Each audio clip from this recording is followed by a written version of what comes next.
Good afternoon. On behalf of AAE Board Member and Director of Professional Development, Neil Otto, it's my pleasure to welcome you to another webinar hosted by the American Association for Employment and Education. Today's topic is Finding Remote Teachers, Expand from a Local to National Candidate Pool. My name is Tim Newbert. I am the Executive Director for AAE.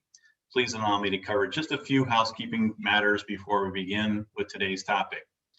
During the webinar, all attendees will be muted by default. However, you are encouraged to submit your questions, comments, or responses throughout the presentation via the chat or Q&A tools within Zoom, and our presenter will allow time to address them. When using chat, you are encouraged to change the recipient default to all presenters and attendees to maximize participation. This webinar is being recorded and will be made available to attendees and AAE members. If you are not currently a member of AAE, please visit our website, aaee.org, for more information. We are a professional association intent on positively impacting education through professional connections. Related to that mission, we connect the three critical groups involved with the preparation, recruitment, and retention of pre-K through 12 educators, that being university professionals and others who prepare educators, school system professionals and others who recruit and hire them, and of course, educator candidates themselves. We offer annual publications such as the Job Search Handbook for Educators. We conduct an educator supply and demand survey each fall and winter, resulting in a spring report. We host a pre-K through 12 job board and a calendar of education job fairs held around the country. We host webinars such as this one on topics relevant to our membership. We sponsor teacher scholarships and school system mini grants to support teacher pipelines. And we host an annual conference and education career fair each fall. This year's events will be held in Louisville, Kentucky in late October 2021. As the teacher pool becomes smaller each year, schools have to break down unnecessary barriers between their students and the teachers that want to teach them. Using remote teachers is one way of doing that, but making the jump can often feel daunting. In today's session, Dr. April Willis from Proximity Learning will explore staffing options that go beyond traditional sources while still prioritizing qualifications, credentials, culture, and fit. This can be a great way for your district to begin offering difficult to staff electives, AP courses, and foreign languages. Thank you for joining us today, Dr. Willis. I'll now turn over to you.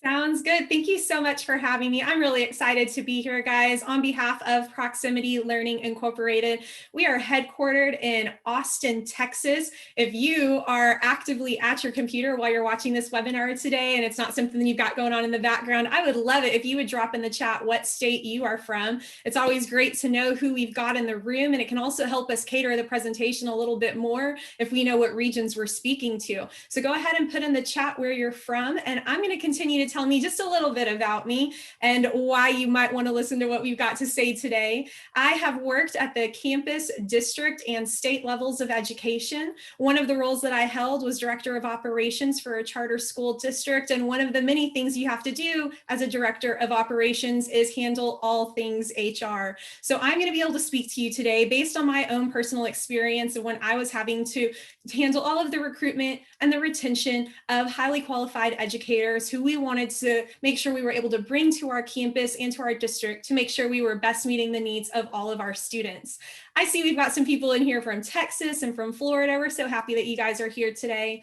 I also want to let you know that I've got a doctorate in educational administration and leadership. I also have 2 other master's degrees in education, one in ed admin and one in curriculum and instruction. And I also have an MBA because I do believe that educational administrators need a combination of a pedagogical background and business administration background as well, because we are essentially running a business, guys. So let's jump right into this and talk about what we have in store for you today. With this session, what we plan on doing is identifying staffing issues. And you probably gathered that from the title and that description, that sometimes we're running into some staffing issues when it comes to the education arena. It is hard to find those people. And then once it's there, it is really hard to keep them. We're going to talk about some potential solutions that could help you kind of mitigate a lot of the different challenges that we're seeing. We're going to examine what that looks like when you're able to implement it successfully. And then from there, we're going to be able to help you determine how you can take what we're talking about and turn them into action items that you can walk away with. Guys, I want to definitely reiterate to you that this is not a sales pitch today. I know I've got a logo behind me and I'm talking to you about some stuff that I have a lot of experience in, but we are not trying to sell you anything. We want to be a resource for you. We want to become a trusted organization that you can come to with all of your questions and all things related to staffing for education. And then, of course, we are going to also talk about some steps for recruiting based on what we talk about today, and then how we'll be able to assess the impact of those evaluations to make sure that we have put some of the right people in the right places. We are going to close, like Tim had mentioned, with a Q&A session.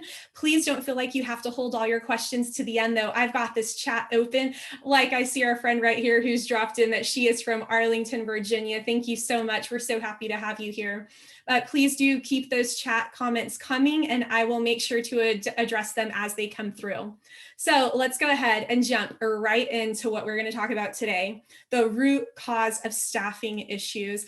We've identified essentially 3 root causes that we continue to see when it comes to being able to put the right people in the right places. And the first one, in my opinion, is probably the hardest barrier for me to get over, and that is location. We are talking about hiring people based on their geographical boundaries, which can absolutely become an obstacle to overcome, especially for our rural school districts. Those school districts that have houses that are miles apart from each other, and they might have one building for P through 12 because that's as many people as they could staff. That becomes a problem. And we absolutely don't feel like that schools should be bound by zip codes. We want to make sure that when we're talking about equity for all students receiving an education that every single child deserves, they should be able to have access to high quality teachers in all of the content areas, all of the subjects. Specifically, we're talking about foreign languages, AP courses, your CTE courses, also known as career technology education. It gets harder and harder to fill those when you are bound by a zip code. Another boundary or barrier that you might see in terms of staffing is experience. So again, specifically with those CTE courses, what we oftentimes will see is people have the background in that particular industry or field, which is wonderful, but they have no background in teaching. They are not credentialed to become an educator. So what do we do when we live in an area in which we're surrounded by industry professionals, but they weren't necessarily teaching professionals? So this becomes an issue.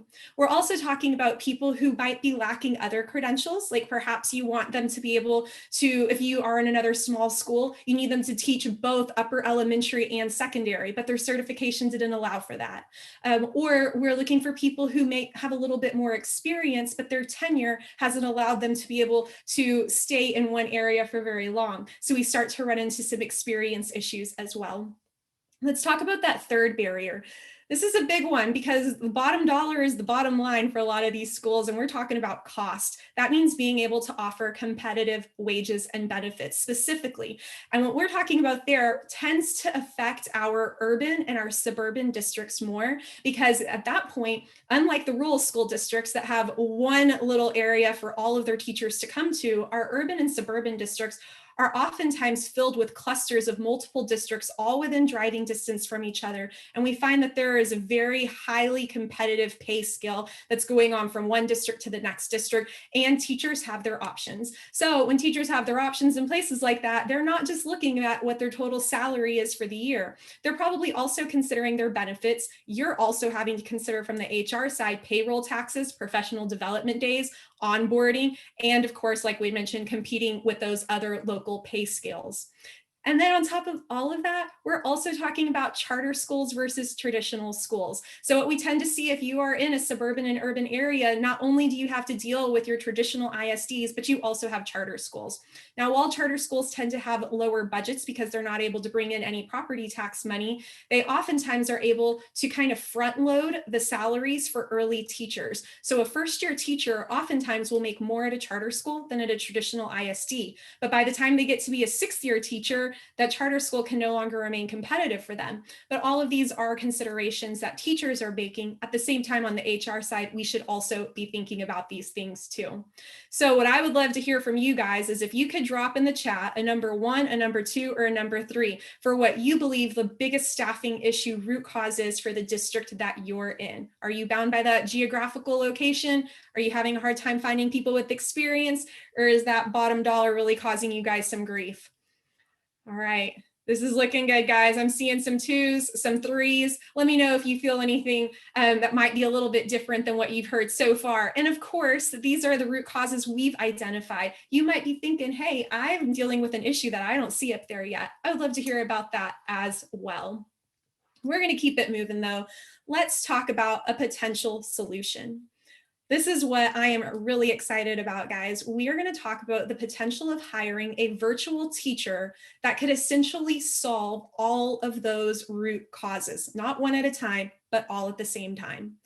What we mean is if you have a virtual teacher who is able to serve the students in your district, regardless of the campus that they're at, but they could serve a child in-house at a campus or a child who is learning at home, because what we're doing is we are pretty much putting an instructor in front of them on a computer or projected into a classroom.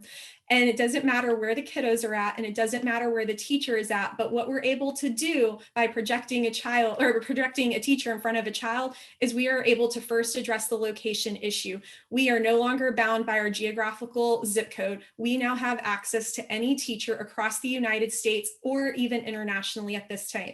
We also are able to address the experience issue. So if you feel like the people in your town don't necessarily have the background in education that you were hoping for, somebody else across this country or across the globe will have that experience for you. And then the best part, when we're talking about cost, it is significantly less expensive to hire one virtual teacher who can teach multiple courses and reach a greater number of children than it is to hire a full-time educator or an FTE, a full-time employee. The reason why is because when you have one of these contract educators come in, they are not, you do not have to pay their benefits. They don't get parental leave from you. You don't have to worry about payroll taxes. You don't have to worry about contributing to all of those external and those supplementary budget costs that go into hiring an FTE. Instead, you have a contract with a vendor who is able to put people in front of your students without physically being there. So essentially you're paying a contract instead of having to pay for an FTE. This is really exciting stuff, because what we're doing here is we're kind of opening up the world of education and what instruction looks like to reach far beyond anything that most of the districts have been doing. But at the same time, I want to let you know that this is not brand new material. In fact, if we look at what the higher education realm has done for us, they've been using correspondence education, guys, for hundreds of years, where people would write in, mail their assignments, wait for a grade to be mailed back to them. And that was the heart of distance education, literally starting around the 1600s and 1700s. What we've been able to do now is leverage the advancements of technology, and we don't have to have the same people in the same room at the same time. We are now able to reach a greater number of children. We also know that more recently, if we don't want to go back to the 17th century, we can look at what higher ed is doing right now. And what higher ed has been doing for the past several decades has been offering online education, distance education, virtual education, specifically meeting the needs of those working professionals.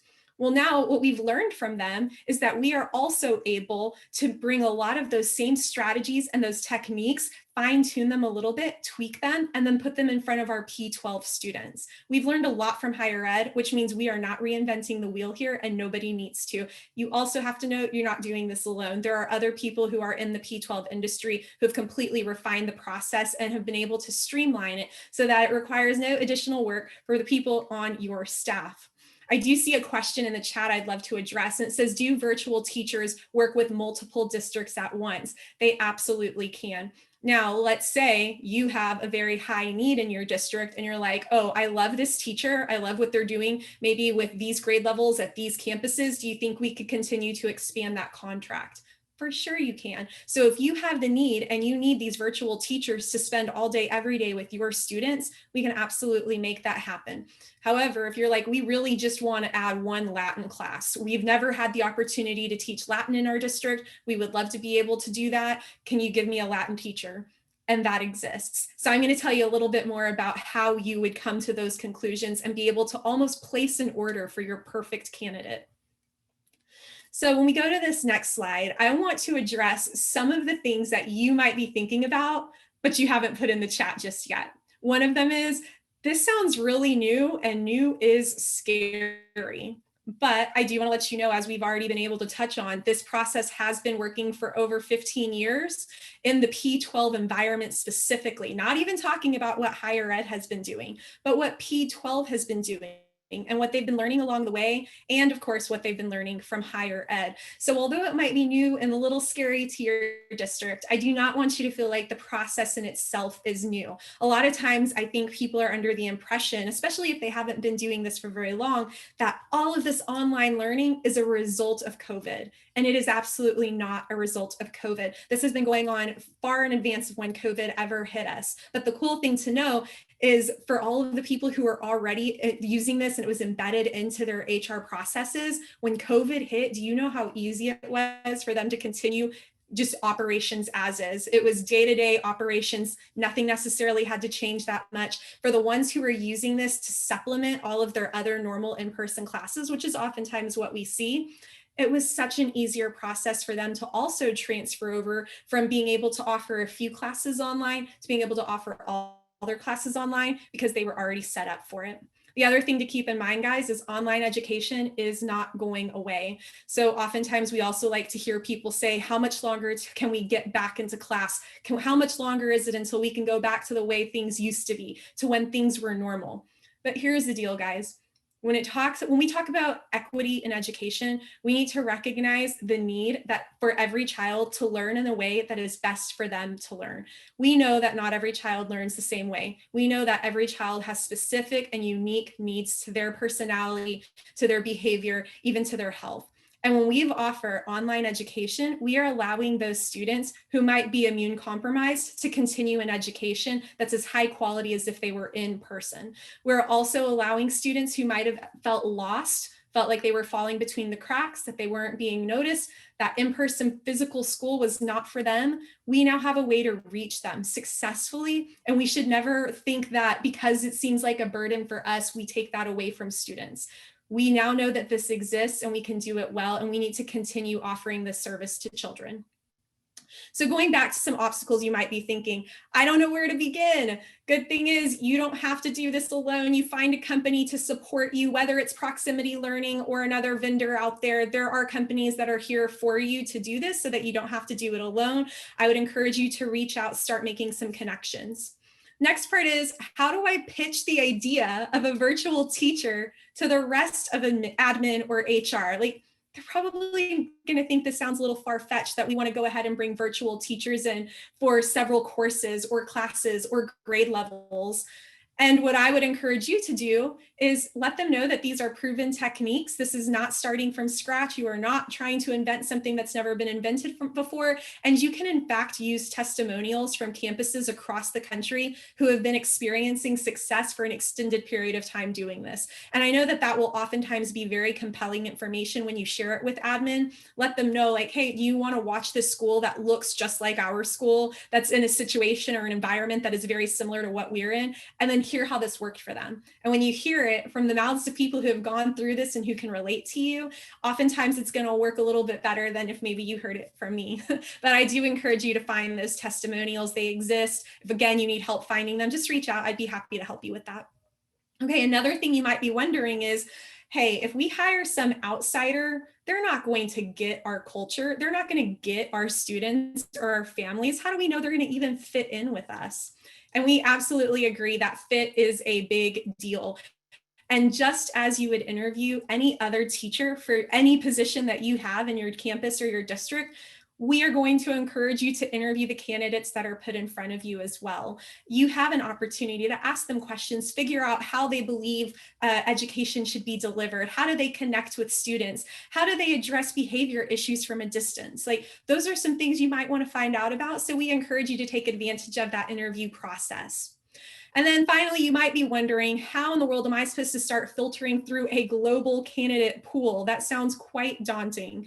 And I want to remind you again, you are not on your own. This is not something that you have to do by yourself. Reach out to a vendor. We are happy to help you go through this process and figure out if it's right for you and for your students and for your district. All right, So I would love to share with you what this can look like. So you might have some questions, you're trying to wrap your mind around what it looks like to have a teacher in one room and all your students in another room. So I'm going to share this video with you, and I'm going to narrate a little bit about what's going on and what you're seeing, so that whenever you hear what's happening, you'll hear me talking over it a little bit as well. Me and Con.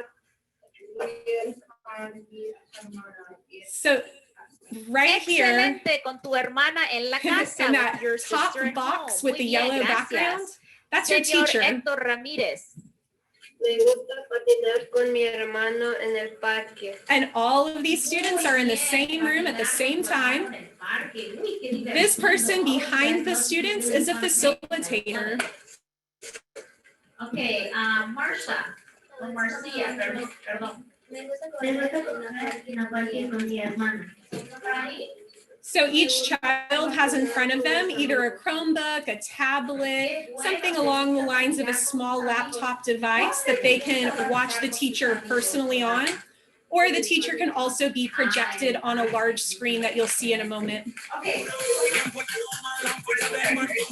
They're still able to engage in kinesthetic learning just like they would if they were in person.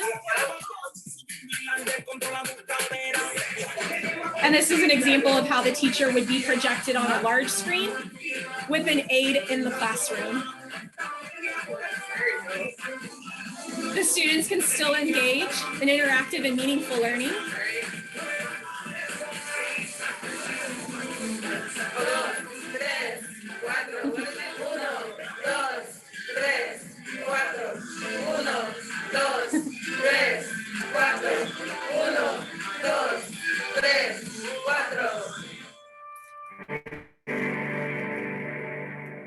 Awesome, guys. So let's talk about a few takeaways. One, let's talk about the role of that aide. That's an incredibly important role. And it's something that I bet a lot of people were wondering, hey, if my teacher is in a different location and all my students are in one classroom together, what happens when a kiddo needs to go to the bathroom? What happens if a fight breaks out? What happens if somebody starts to fall asleep and I can't get their attention? The things that teachers are wondering when it comes to behavior management, right? Well, that's why we have an aide in class. And so also when you start to talk to vendors about what this could potentially look like for you, one of the things we're going to mention is if you plan on projecting the teacher into a classroom and not into students' homes necessarily, then we do recommend that you have somebody who is a part-time person. It's oftentimes an hourly person, oftentimes not certified, possibly doesn't have a degree. Those costs come significantly down than if you had to hire an FTE. And so the combination of an aide and a part-time virtual instructor still comes out combined to a total cost that's significantly less than an FTE. So that's some pretty interesting information for you. Also wanted to point out that the instructor, specifically, I can speak on behalf of PLI, the instructors that are utilized for online education, just as the one that you had seen, they go through very rigorous training. They have very high expectations. We also make sure that they're aware of everything from Bloom's taxonomy to talking about Gardner's multiple intelligences, all of our best practices. Oftentimes they're coming with a background in Marzano or Danielson. So it's not just your run-of-the-mill teacher. These are actually teachers that are at an elevated position in their career, and they are able to take it to this next level, because this is a little bit more strenuous and it oftentimes requires a little bit more expertise on behalf of the teacher. And we have very high standards for what that looks like. So I feel like that's something that hopefully when you see this video and whenever I pointed out who the teacher was, and the box next to the teacher to the left that you can see on the screen right now, that is the teacher's view of what's happening in that classroom. So she can see the students just like the students can see her. All right, I've got another question here. It says, so the districts consider the virtual teacher to be the teacher of record. And yes, if you were be able to work with proximity learning, or if you chose to work with another vended account on this, it would look like the teacher as the teacher of record. The teacher of record is always going to have the certifications that are required.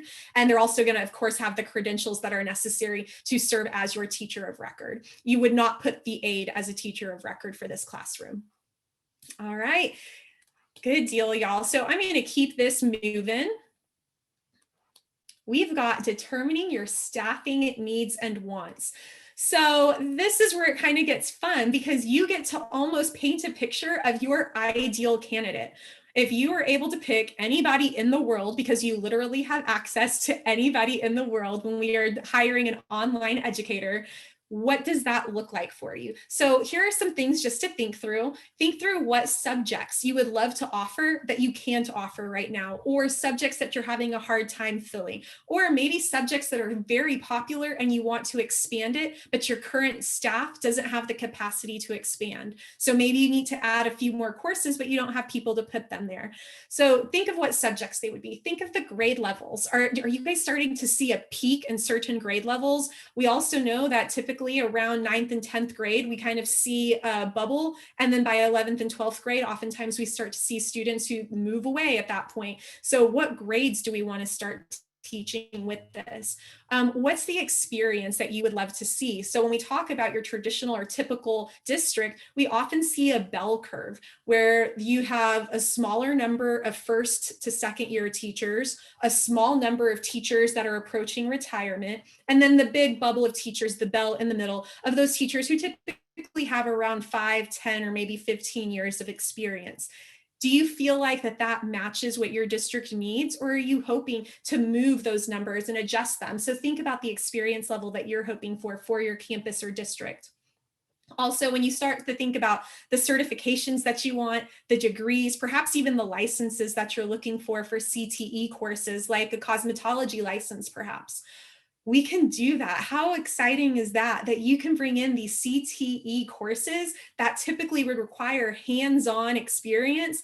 It can happen even though the teacher isn't there. For example, one of my favorite ones that PLI offers is culinary arts, that is done virtually, where you have an aide in a kitchen that is fully equipped with all of the students who are chopping and cooking and washing and baking things, and they're delivering it to the different teachers in the campus.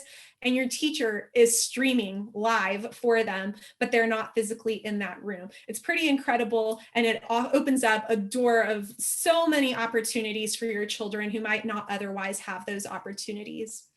When you think about what culture looks like and a culture fit, what would that be? Write it down, write the qualities you're hoping for.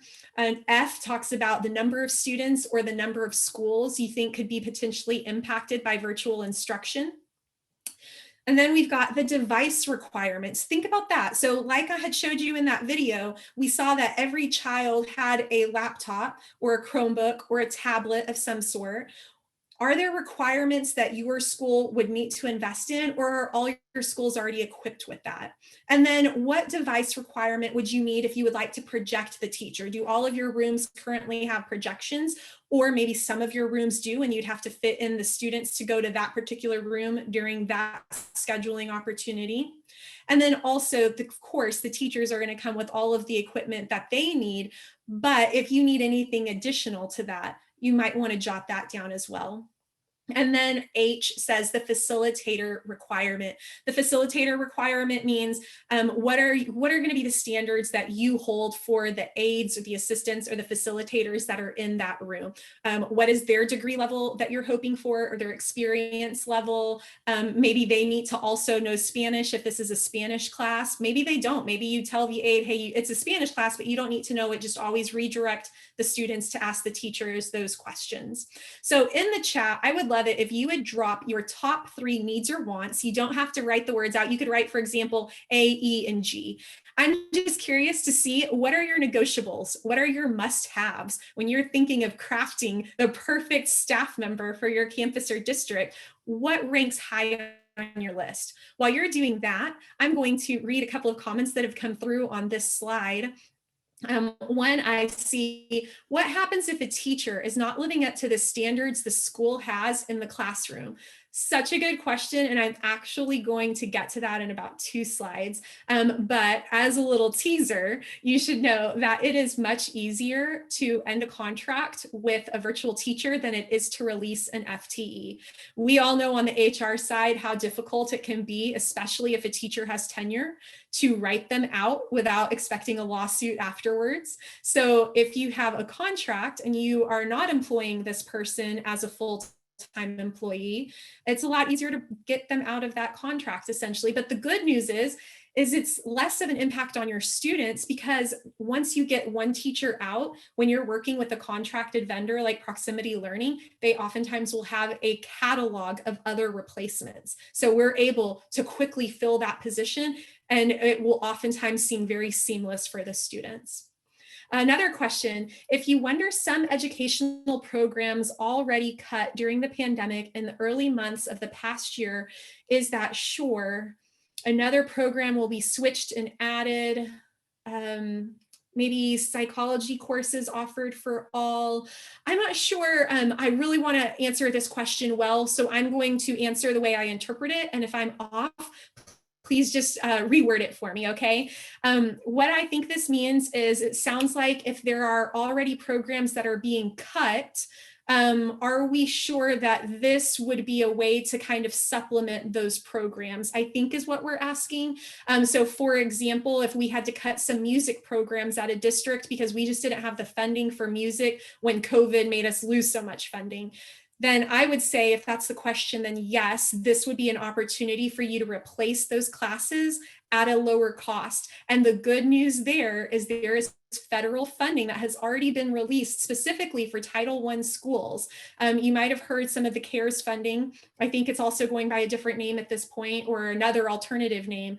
But that funding can be used specifically for this purpose. So I'm really excited to see that this is an option for schools who were struggling with budget issues before. The federal government is trying to supplement that for you.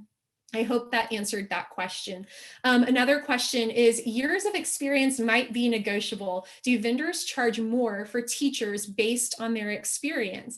That's a really good question. And I am actually not going to answer that question, but I am going to pass it to one of my colleagues who is in this chat right now. And if one of you would like to message me on here, I would be happy to read that out loud. So, and then thanks so much. It sounds like I might have answered your question. Thanks for asking it. And while we're waiting on that reply, I'm going to move on to the next slide and we'll come back to this question, Tim. All right, so developing that job description for an online teacher. Just like in that previous slide, we had you build what your ideal candidate would look like. Now we want you to take some of that information and we want to help you set expectations for your ideal candidate. Now, specifically, this is really for those who decide not to go with a vendor like PLI. So if you are going to try to build this in-house, which is absolutely possible, then this would kind of be your next step. We would want you to set expectations for whoever you're able to hire for this online position. And for example, what we would want to start with is letting them know their level of support. So when you bring in an online teacher, how much, if you're going to do this in-house, are you going to support them through professional development, through onboarding, through the facilitator? Are you going to allow them to have planning time together? Those are some things to think through if this was an in-house initiative. We also want to make sure that they know exactly what grades, what subjects, and the number of students they're going to be serving, because that's going to help them in the planning process. We want them to make sure they're very clear on communication standards. So what are the expectations around them communicating with parents or around them communicating with their colleagues? Because when they're not physically in the building, like the majority of your staff might be, this person could essentially start to be left out or forgotten. And it's not necessarily your job to kind of coddle them and make them feel welcome, but it is your job to make sure that students are receiving a streamlined education from teacher to teacher, regardless of if they are in person or online. So we want to make sure that those communication standards are set and met. We also want to make sure that you're very clear about your school calendar and schedule with them, because as mentioned earlier, these teachers can be working for multiple districts simultaneously. And we all know that every district has their own school calendar. So we want to make sure that they don't accidentally take a day off that your district doesn't recognize as a day off. We also want to talk about the resources that they will have available to them. So are you going to provide them with a textbook? Are you going to provide them with any supplies to do demos with? Are you going to make sure that they know what the students have access to in terms of classroom materials?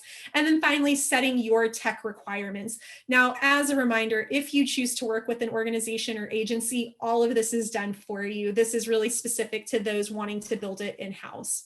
And I did get a response to the question about with years of experience possibly being negotiable, and do vendors charge more for teachers based on their experience?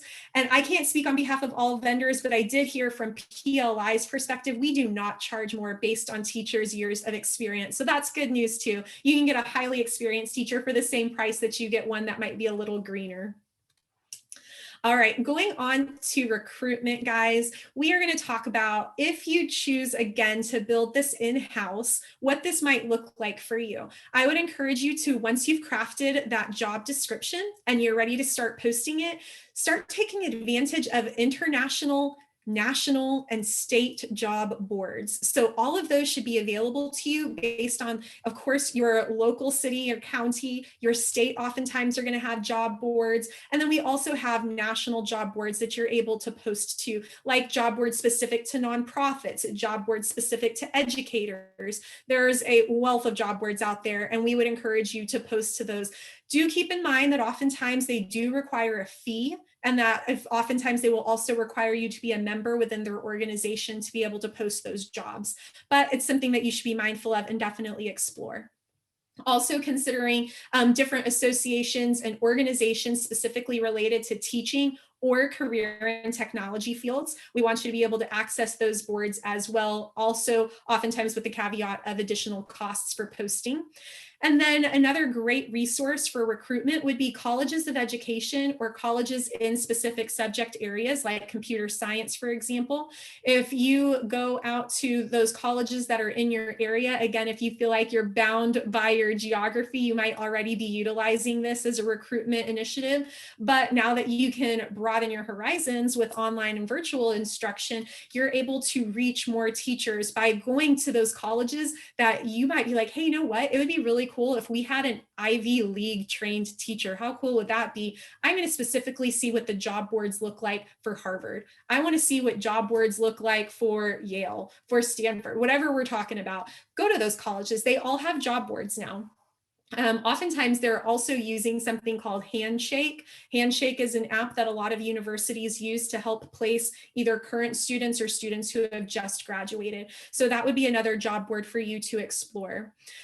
And then whenever you are going through the recruitment process, you guys are super familiar with what interviews look like. And when you're doing them virtually, which you might have had to do because of COVID, we do encourage you to continue those virtual interviews. Still let those teachers do mock lessons for you. They can do a virtual mock lesson, and it will give you a great idea of what you can expect as a virtual instructor.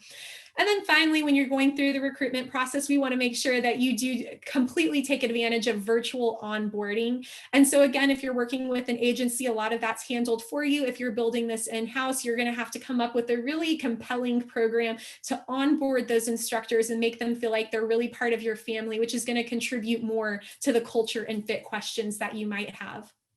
All right, I've got another question here. What's the difference between my district's current teachers doing online instruction and a third-party vendor? Great question, and it's absolutely possible. Some of the things that you might run into when you're doing this in-house with your current teachers doing online instruction is oftentimes, especially because of COVID, we've seen that teachers were thrown into online instruction with often little to no formal professional development around how to do that effectively.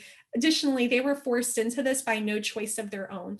A ton of teachers have said, I can't wait to get back in class. I can't wait to hug my students again. I can't wait to be able to just look at them, communicate with them. There are a lot of teachers who thrive on that personal interaction. They love their kiddos. They've built those relationships, and that's where they feel most comfortable. When we put them in front of all of the technology, it can sometimes be overwhelming since they didn't have enough time to be formally trained in all of that. So the good news is when you go to a vendor who is offering this for you, these teachers have been vetted. They're fully confident in using all of the technology. They're not going to run into a lot of those obstacles like trying to figure things out, troubleshooting along with the students. They've already gone through all of that process. They're able to actually support the students in troubleshooting. They are considered the expert in technology, which oftentimes are teachers right now that, again, that were forced into the situation because of COVID, they're not. And then here's another thing to be mindful of. When they're forced into it and they're not comfortable with the technology, that also means that they're not optimizing the use of every technological resource we give them. So rather than become an expert in everything, they might get really comfortable with 1, 2, or 3 apps. So some common ones, if they're using a learning management tool like Canvas, and then they might like one game that is their go-to game like Kahoot. And then of course their instructional method. So is probably Zoom of some sort, or Zoom or web, the meetings to go, WebEx, whatever your district is using. Those are going to be the top 3 things that teachers are going to use. But when you have a contracted vendor like PLI who's able to bring in highly experienced technical teachers, they have a wealth of resources that they can draw on to continuously keep education interactive, meaningful, and fun. All right. Then this is really our last content slide, and it is on evaluation. So when somebody had asked earlier, what happens if I don't like the teacher? Can I just get rid of them? Like, what does that look like? And yes, the answer is that while evaluations land in the wheelhouse of administrators, we both know that releasing an FTE person is significantly harder than releasing a contractor. And so when you release a contractor, when you're going through a vendor like Proximity Learning, like we had mentioned earlier, we oftentimes can sub in somebody else immediately. So it is a seamless transition, and hopefully the next one will work better for you. But if you have a full-time employee and you try to get rid of them in the middle of the year, unless they had a flagrant foul, you will probably going to be faced with a lawsuit later on. So this is another major advantage to being able to use the online instructors through a vendor. But to give you some kind of a recap of what evaluation should look like, we absolutely want to make sure that we're aligning expectations with virtual instruction metrics. That means that what online learning looks like is going to employ a lot of best practices that in-person learning and instruction would use, except there are some additional things. So some of those things that we talked about, like using a variety of resources, knowing how to block out external distractions, being able to troubleshoot with students, being able to have parent conferences online on a regular basis. All of those expectations need to be set ahead of time. We also still encourage walkthroughs and observations, both formal and informal. So then at that point, we also encourage pre-conference goal setting. So before a formal observation, letting these teachers know, hey, we're still going to come and check on you. We're still going to pop into your online environment and see how you're handling instruction. So before we do that, let's talk about some goals. What do you hope that I see when I'm doing this walkthrough? What do you think you're still working on that I can maybe give you some feedback on? Let's set some goals around that. And then the administrators are going to audit those classes by conducting those observations. They're going to, just as they would with an in-person teacher, have a post-conference debrief. And during that debrief, they're likely going to set more goals. And then they're also going to help you reach those goals. Like, it looks like you might want to work on this, so we're going to recommend this book, or we're going to recommend this free professional development opportunity, or we're going to set up a one-on-one with you and a mentor teacher, just like you would with an in-person observation. And then finally, number 6, you can release them if they're not up to your standards. And again, this offers you considerably more flexibility than releasing an FTE. All right, that was the last slide I had for you guys though. And so now I am interested on if you had any additional questions that I did not already address at this point, or that you didn't have the opportunity to ask during the earlier session. So let's hear about it, guys.